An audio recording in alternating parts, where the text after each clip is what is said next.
Contracts can be a very tricky road for a lot of teams, and the Jets have some big extensions to figure out over the next 2 years. Find out who the Jets should keep and who they should let go on tonight's episode of Locked On Winnipeg Jets. You're Locked On the Hockey Jets, your daily podcast on the Winnipeg Jets. Part of the Locked On Podcast Network, your team every day.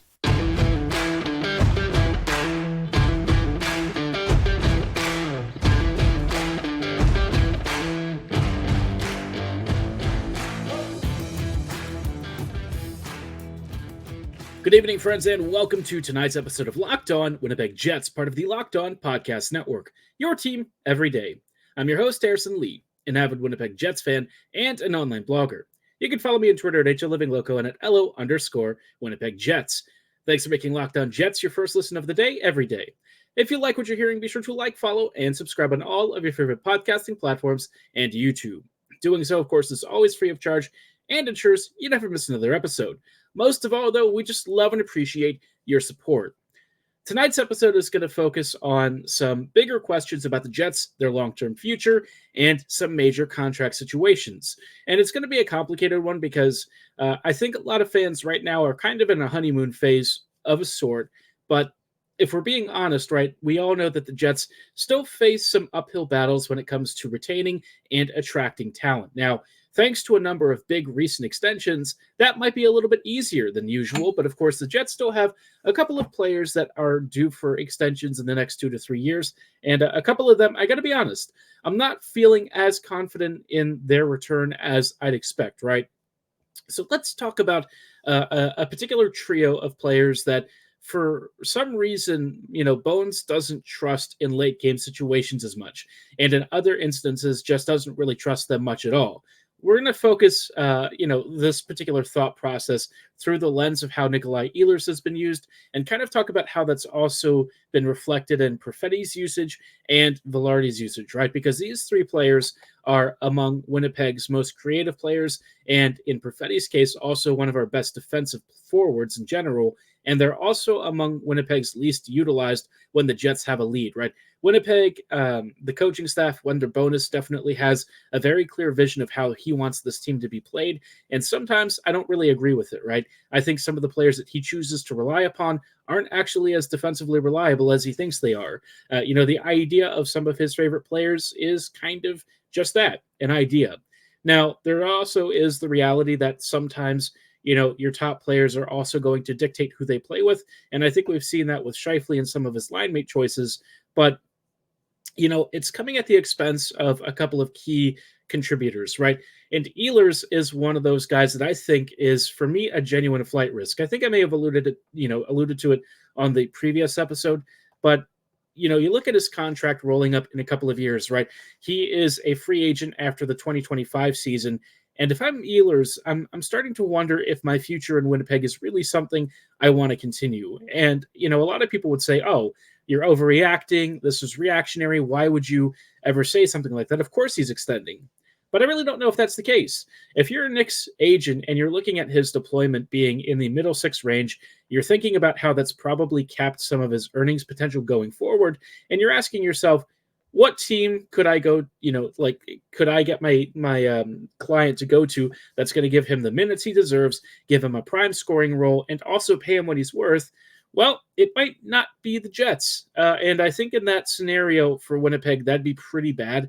I know that, we have a thing in the past of saying that you don't sign players towards 30, right? Extending them is a long-term risk. But with the Jets and how good Ehlers is, he really is a player that I think you want to lock up for the long term. Make him a career Jet.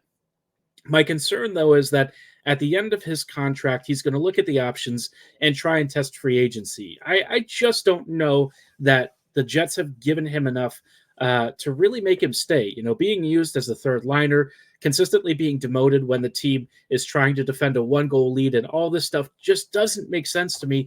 And I'm sure it doesn't make sense to Ehlers. And what's really interesting about it is that you won't hear him vocalize it necessarily, but when he's answered questions in the past about it, you can tell that he's kind of pissed, a low-key sort of pissed where he's not going to outwardly say that he's upset about the situation, but you can tell that he's irritated, and you can tell that there's some stuff bubbling underneath. he's not the only one who's also kind of had this thought process.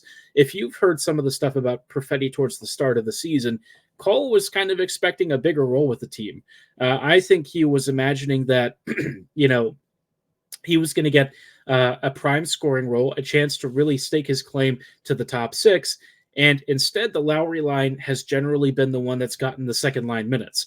That's not to say that Perfetti hasn't played a big role this year, but if you think about some of the guys who lead him in ice time, it's pretty clear that Bones is going for the Lowry line being the number 2.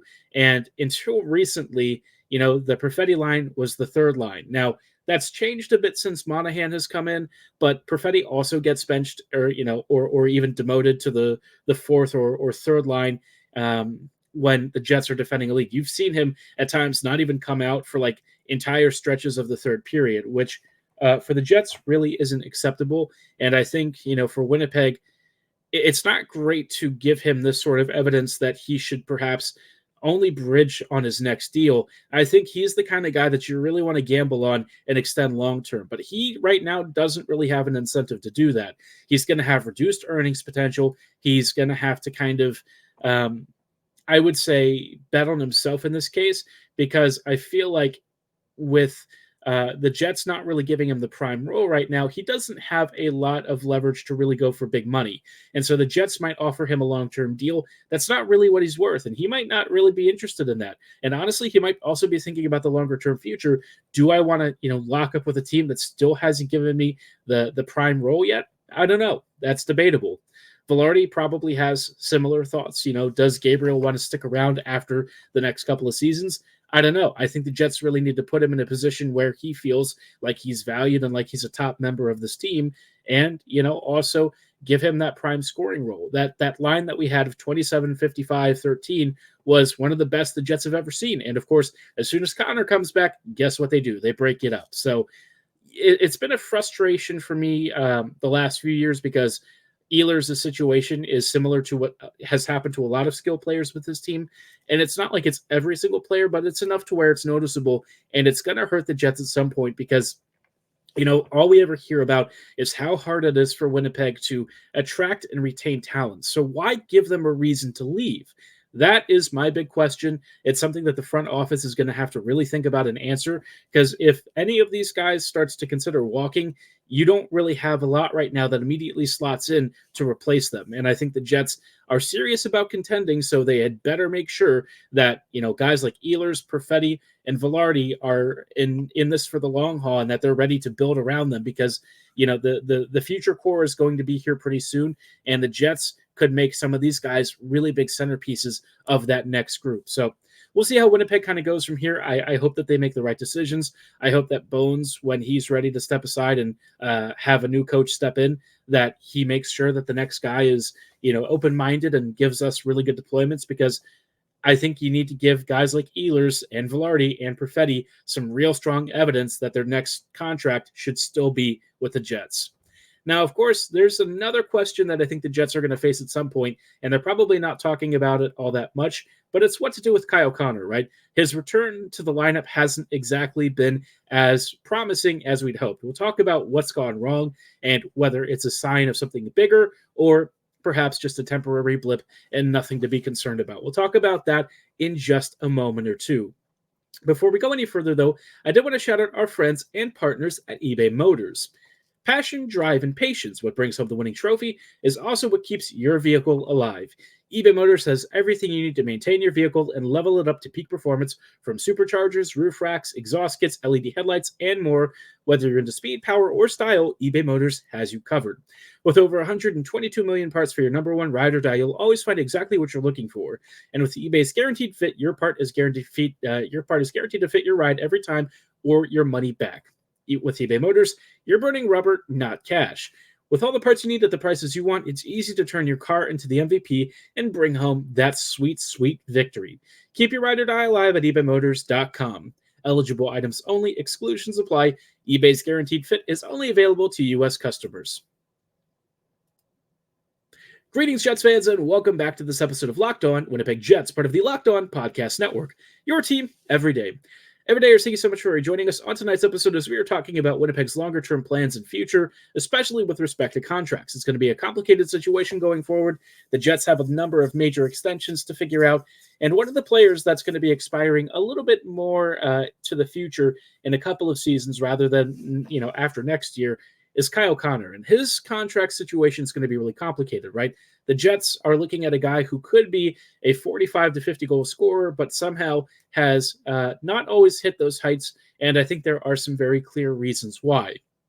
We'll talk about what the Jets should potentially do with him in the future in just a moment. Before we talk about that, though, let's talk about something really cool the Locked On Network has started. We have launched the first ever national sports 24/7 streaming channel on YouTube and Amazon Fire TV in the free Fire TV channels app.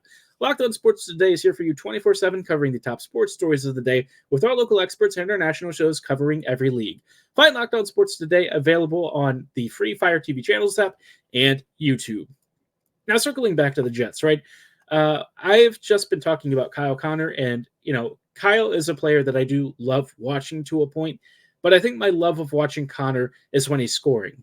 When he's not scoring, it's a much tougher sell, and it's something where I think, you look at his contract and what he's being paid, and on the one hand, he's pretty much worth what he's making. At times, he's maybe even been a little bit cheap for what his finishing rate is. But on the other hand, the rest of his game is so limited that you kind of wonder if the Jets are actually paying more than they should for his particular skill set. And it's a weird thing, right? Because you can see that when it comes to technique and skill, Kyle is elite. Like, this guy is one of our most creative one-on-one players in the whole roster. There's very few players that I trust in a shootout or in a one-on-one situation with a goalie. Connor is that dude. And yet, you've noticed this year, coming back from his injury and stuff, he hasn't quite looked the same. But there's been a couple of key things that do sort of stay consistent. The first thing is that when it comes to creating his own space and, perhaps being that key play driver, Connor's not really that guy. He's really good at scoring, and he can find some very soft areas of the ice to poach from.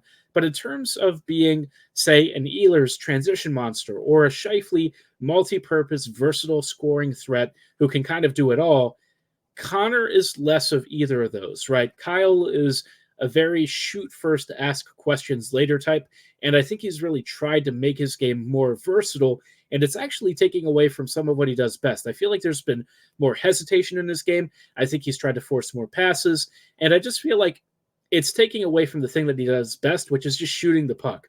There are times where I've seen him take on some sort of 2-on-1, and instead of taking a clear scoring chance, he ends up trying to pass it across and passes it to no one instead, which is frustrating because you know that if he actually took the shot, he'd probably have a half-decent chance of getting it by a goalie. So, his next contract is going to be very expensive, and I sort of wonder if the Jets might need to think about his stay with the team a little bit more closely, because as fun as Connor is and as skilled as he can be, there's enough to his game that's not present at times to where I think the Jets might need to make an upgrade on his spot.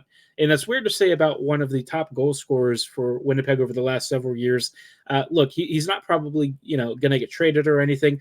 I suspect his next deal will be with Winnipeg. But if I'm looking at Connor's production over the years and I'm thinking about how he's actually accomplished it, I just don't feel comfortable giving him a ton of money and re-signing him long-term, right? He's been fixed at Scheifele's hip. We've not really seen many combos where, Connor has thrived, I guess. And so I find that really hard for me to, justify in the grand scheme of things. An extension, a big one, on the one hand, he has a major skill set that not a lot of Jets do, and that's elite finishing. On the other hand, it takes him so much at times to get into those positions to actually use it that you wonder if somebody else might not be able to do the job a little bit more efficiently. And I think that's a tough question.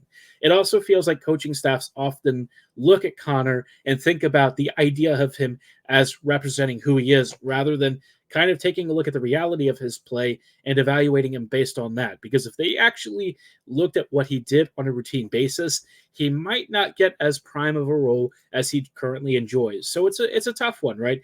I really enjoy Connor, and I think he's one of the most fun players to watch at times, but when he's not scoring, it can be really brutal. And like the defensive zone work that he really doesn't do also puts his line mates under even more stress. It's a tough question, and I'm not trying to like sit there and absolutely pulverize a guy. That's not really my thought. I just feel like given what the Jets need and how they play, I think it's more like Connor would make sense on another team like, I don't know, Edmonton or Carolina, a team that could add and really insulate his kind of scoring talent and give it the room to breathe that I just don't think the Jets can. I feel like Winnipeg needs a more versatile scoring threat, a more creative player, and somebody who can think the game at a level that either Scheifele or Ehlers does, right? And, Connor is a very direct guy. I think if he were to go to Carolina, he'd actually really thrive there. The Canes would probably do a fantastic job of making him one of their primary scoring threats. I think there's a number of teams that could really benefit from that. And it's not that the Jets can't either, but I feel like with how Winnipeg plays, what they've asked of him and all that stuff, it's just not really the best fit, at least for now. Maybe it changes in the future and I start singing a different tune, but after the 2026 season, I'd be curious to know what his plans are, because if he wants a big raise, I'm not sure I would go down that route as much as it pains me to say that. I'm just having a tough time feeling like that's the route that makes the most sense for Winnipeg. But the Jets at least have a couple more years to figure that out. I think it's going to be a really tough question. And again, for a player who is as skilled and as talented as he clearly is, it's wild that we're even having this conversation, but I think it's one that the Jets are going to have to face sooner rather than later, because Winnipeg has a number of critical needs for this team, and Connor actually has a lot of trade value. So if Winnipeg wants to upgrade elsewhere by making a swap, maybe that becomes an option in the near future, but probably not this season or next, maybe the year after. We'll just have to wait and see. Now, I also alluded to the fact that the Jets defense probably needs a bit of an adjustment. We'll talk about which players I think should be retained and which guys should probably be moved on to greener pastures. We'll talk about that in just a little bit. Before we go any further, though, I want to shout out our friends and partners at Camino Consulting. How would you like to get to know somebody better in an hour than you might do so in a year? Understanding one another prevents better, misunderstandings, right? You want to avoid really rough situations where you're having a conversation with somebody and you just don't really, see yourself on the same page. Camino Consulting knows exactly how that can be. They've seen folks who are business partners, family members, even romantic partners get into fights over small stuff. So after providing more than 20 years of service to small and mid-sized businesses, they want to help management groups navigate conflict and onboarding. Camino is now offering a digital seminar for families and couples as well. If your Valentine's gift of tickets to the game didn't go over as well as you'd expect, get them something else and get them the Couples and Family online seminar for 25% off for the month of February using discount code LOCKEDON. That's discount code LOCKEDON for 25% off for the rest of the month at www.caminoconsulting.ca or mention LOCKEDON when reaching out for a business seminar and receive the first 5 profiles free. Head on over to Camino Consulting right now. Hello, friends, and welcome back to these closing thoughts on tonight's episode of Locked On Winnipeg Jets, part of the Locked On Podcast Network, your team every day. Everydayers, thank you so much for rejoining us on tonight's episode. We are just going to wrap up really briefly talking about the Winnipeg Jets defense and some very curious decisions the Jets are going to have to make, because Winnipeg's entire blue line is actually up for expiration after 2025. The only player that's locked up long-term is Josh Morrissey, which, looking at his contract, it's actually starting to look like it was a bit of a steal. Given his play the last couple of seasons, man, he's like elite. So the question then becomes, who do you surround him with? And, of the list of expiring players, either this season or next, I think only a couple of guys are of interest for me to bring back. I think the first one that you probably want to extend for another couple seasons is Dylan DeMello. DeMello is kind of one of Winnipeg's foundational rocks on the back end. I'd actually start to compare him to Toby Enstrom in that he's a quiet, stabilizing partner who allows the really active Josh Morrissey to do his thing, but maybe doesn't get as much credit as he deserves. He's defensively one of our top two-way blue liners. He's a very strong partner for Morrissey, and he's really handled his responsibilities for this team really, really well. And honestly, he might not have like a big contract ask on his next deal. If you can get him for like 3 or 4 years at $4 million or so, that is absolutely fair. I think it'd make a lot of sense. And I think it would be a good match for the Jets and for DeMelo's camp. So, 3.5 to 4, you can get Dillon locked up. I'd say do it. Brendan Dillon, that's a tougher question because I really like Dillon and I think that he's been a very good player for the Jets. And, his growth in his role this year has been really impressive. But I feel like with the Jets having quite a few left-sided blue line prospects, it might be time for Dillon to perhaps be moved on. He's a great player. He's been an absolute steadying force, kind of like DeMelo. I feel like the lack of puck moving ability in some areas is a noticeable limitation, right? And it's not like DeMelo does this super well either, but, with Dillon, he might be even a little more limited in some ways, although this year he's had kind of a breakout offensive season. He's doing a lot more than he's done in previous years. I still feel like given that he's going to be looking for a big raise, probably a long-term contract, I'd feel a little bit hesitant. I do think the Jets are probably going to re-sign him. I expect them to, actually. I feel like they're going to find some sort of a negotiation that they feel comfortable with, and it wouldn't be surprising for me to see him stay for like another 3 or 4 years. So that I would expect to be on the horizon. Probably not going to be cheap, like $4.5 million, probably at least.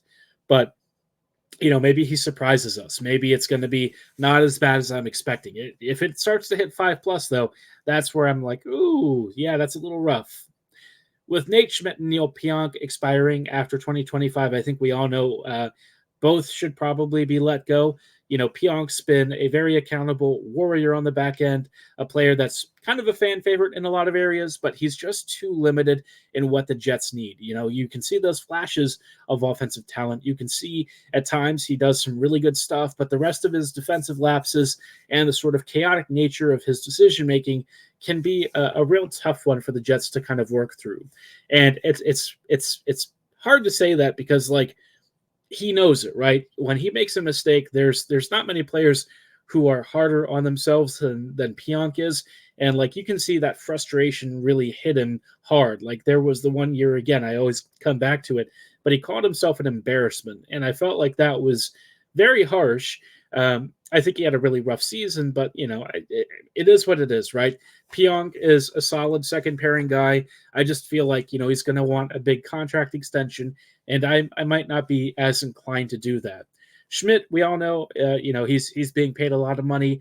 I think we know that his time with the Jets is running short. So at this point, just prepare for him to probably not be a Jet for much longer. It might not even be the season, but, this year or next, he's going to be having coffee in another city, is my guess.